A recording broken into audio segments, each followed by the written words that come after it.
Hey there, so this is going to be my first cooking tutorial video on this channel.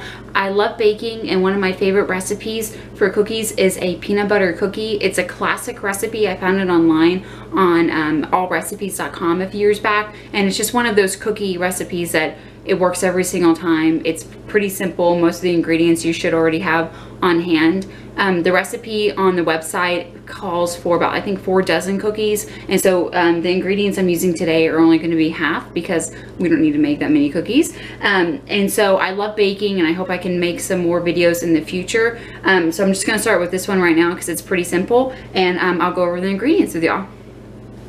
Okay, so here are all the ingredients laid out. The first thing you want to do is get your oven to 375 according to the directions on allrecipes.com. And then again, I have this recipe, so it calls for 1 1/4 cups of all-purpose flour, and then half a cup of white sugar, and then half a cup of packed brown sugar. And it also calls for half a cup of unsalted butter, which I already have in my mixer. It's already at room temperature.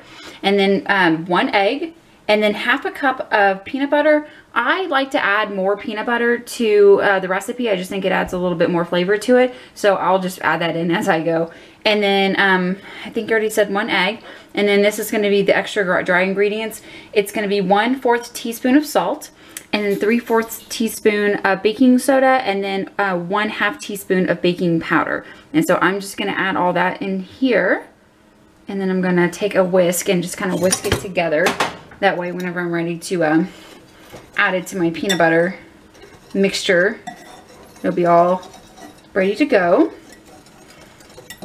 And so now I'm going to start adding things to my my butter and start getting, I'm going to beat the sugar into the butter.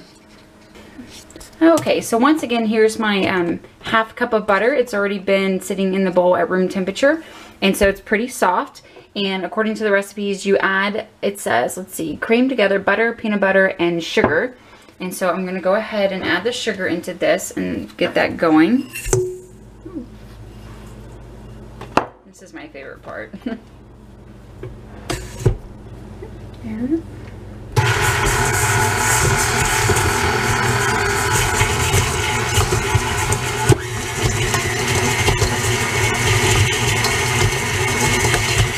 So now that that's creamed together nicely, I'm going to take the peanut butter and add that. Ooh. I'm going to scrape all that off. And again, I'm totally going to add more, but I'm just going to add this for right now.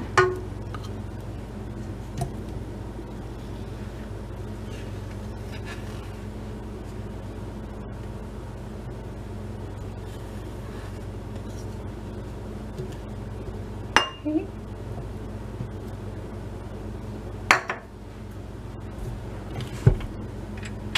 Lock it and get that going.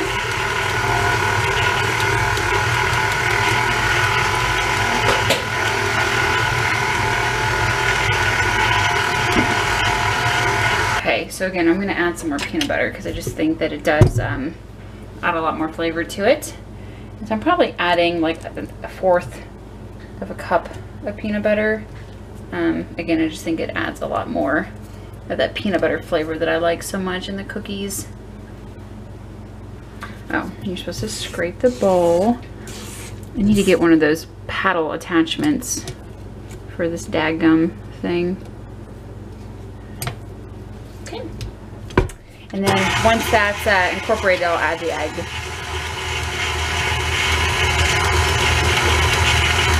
So again, 1 egg.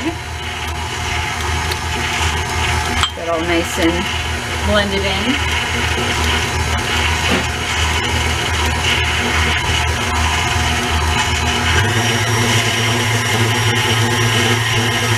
You don't have to worry about over mixing too much right here because you don't have any flour in the batter yet. Okay, so now that this is all nicely incorporated, I'm going to go ahead and add the flour.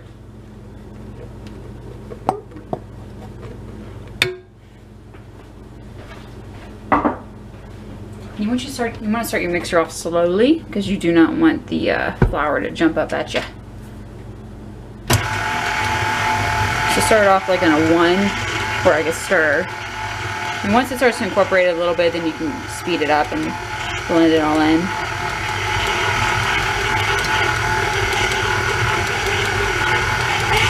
go.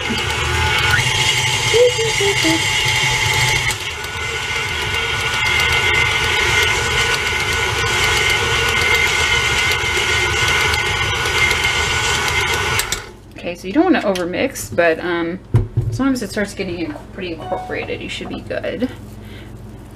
So I forgot to show it in the lineup of all the ingredients, but the most important ingredient of all is M&M's. This recipe is like amazing. So I don't know how much that was, like what, like a fourth of a cup, half a cup. Oh, it's like so good. Especially when they first come out of the oven because they're all nice and warm and they kind of crack a little bit. Oh, amazing. Okay. And so you can use a hand mixer if you have one. I bought my KitchenAid mixer a few years back for recipes like this because these are really challenging just to make by hand. Even adding in these M&Ms, I'm kind of a wuss, so it definitely takes a little bit of extra muscle.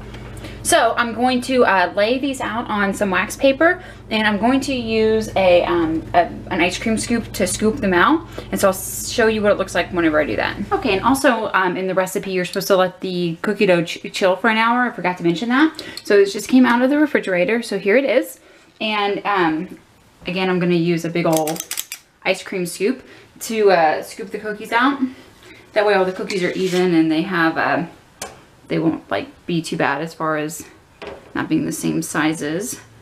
So you just scoop them directly onto the wax paper.